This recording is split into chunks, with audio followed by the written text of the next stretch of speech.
जहां कानून से बचना नामुमकिन है, वहीं कुछ नेता दीवारें फांदकर खेतों में दौड़कर छिपने की कोशिश कर रहे हैं। लेकिन इस बार ईडी की नजरें थी चौकस और शिकंजा था बेहद सख्त।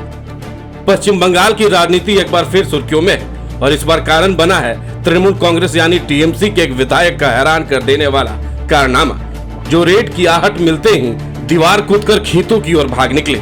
पश्चिम बंगाल में कथित शिक्षक भर्ती घोटाले को लेकर ईडी ने एक बार फिर से बड़ी कार्रवाई की है। ईडी की टीम ने सोमवार को मुर्शिदाबाद जिले में तृणमूल कांग्रेस के विधायक जीवन कृष्ण साहा के आवास पर छापेमारी की। जब विधायक ने एजेंसी की कार्रवाई से बचने के लिए चार दीवारी फांदकर भागने की कोशिश की, इस दौरान ईडी की टीम ने उन्हें पास के खेत से दौड़कर पकड़ लिया और हिरासत में लेकर पूछताछ शुरू कर दी। दरअसल जैसे ही ईडी की टीम साहा के घर पहुंची और छापेमारी शुरू की, विधायक को भनक लग गई। घबराहट में उन्होंने पिछली दीवार फांदकर फरार होने की कोशिश की। तभी ईडी अधिकारियों ने उनका पीछा किया और थोड़ी दूर जाकर उन्हें दबोच लिया। इसके बाद उन्हें वापस उनके आवास लाया गया, जहां एजेंसी की टीम पूछताछ कर रही है।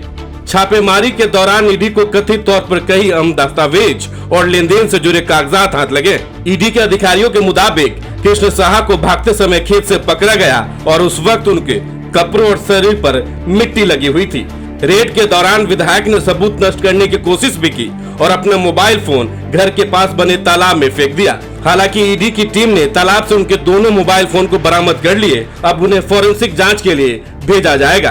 दरअसल ईडी की यह कार्रवाई लंबे समय से चल रही जांच और पूछताछ का हिस्सा है। इससे पहले सीबीआई और ईडी ने साहा और उनके परिवार से जुड़े कई लोगों से पूछताछ की थी। इस मामले में साहा की पत्नी टगरी साहा से भी पूछताछ की जा चुकी है। जीवन कृष्ण साहा का नाम पहली बार अप्रैल 2023 में तब सुर्खियों में आया था जब सीबीआई ने उनके घर पर 60 घंटे की लंबी तलाशी ली थी। उस दौरान तलाशी में मोबाइल फोन मिले थे, जिन्हें कथित रूप से सबूत नष्ट कराने के लिए तालाब में फेंक दिया गया था। इसके बाद उन्हें 17 अप्रैल 2023 को गिरफ्तार किया गया। कृष्ण साहा पर आरोप है कि उन्होंने राज्य के अनुदान प्राप्त स्कूलों में फर्जी तरीके से टीचिंग जॉब दिलाने के लिए रिश्वत ली थी।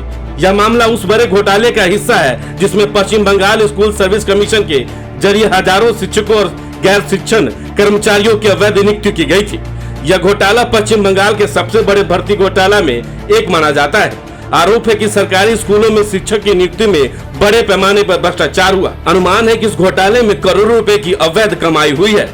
ईडी की छापेमारी ने पश्चिम बंगाल की राजनीति में फिर से हलचल पैदा कर दी है। विपक्षी दलों ने आरोप लगाया है कि शिक्षक भर्ती घोटाला राज्य सरकार की मिलीभगत से हुआ है और इसमें कई बड़े नेता शामिल हैं। दूसरी ओर टीएमसी नेताओं का कहना है कि केंद्र सरकार की एजेंसियां राजनीतिक प्रतिशोध के तहत राज्य के विधायक और मंत्रियों को टारगेट कर रही है। ईडी की टीम इस समय विधायक कृष्ण साहा के मुर्शिदाबाद स्थित आवास के अलावा रघुनाथगंज में उनके ससुराल और बीरभूम जिले में उनके पर्सनल असिस्टेंट के घर पर छापेमारी कर रही है। एजेंसी ने कहा है कि विधायक से लगातार पूछ की जा रही है। उन्हें कोलकाता ले जाया जाएगा, जहां ईडी कोर्ट में पेश भी किया जाएगा।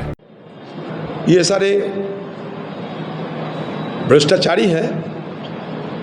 ये सारे लोग आम लोगों को भड़का के, गुमराह करके, चीटिंगबाजी करके, धोखा देते हुए ये करोड़ों की तादाद में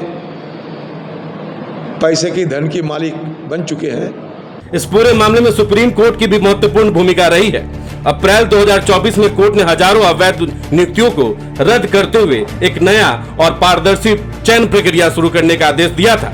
इसके खिलाफ दायर की गई पूर्ण विचार याचिकाओं को सुप्रीम कोर्ट ने 5 अगस्त 2025 को खारिज कर दिया, जिससे उसका फैसला और मजबूत हो गया।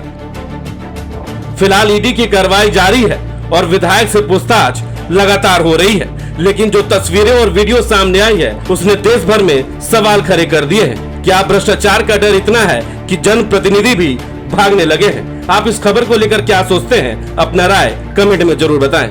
बहुत बहुत शुक्रिया।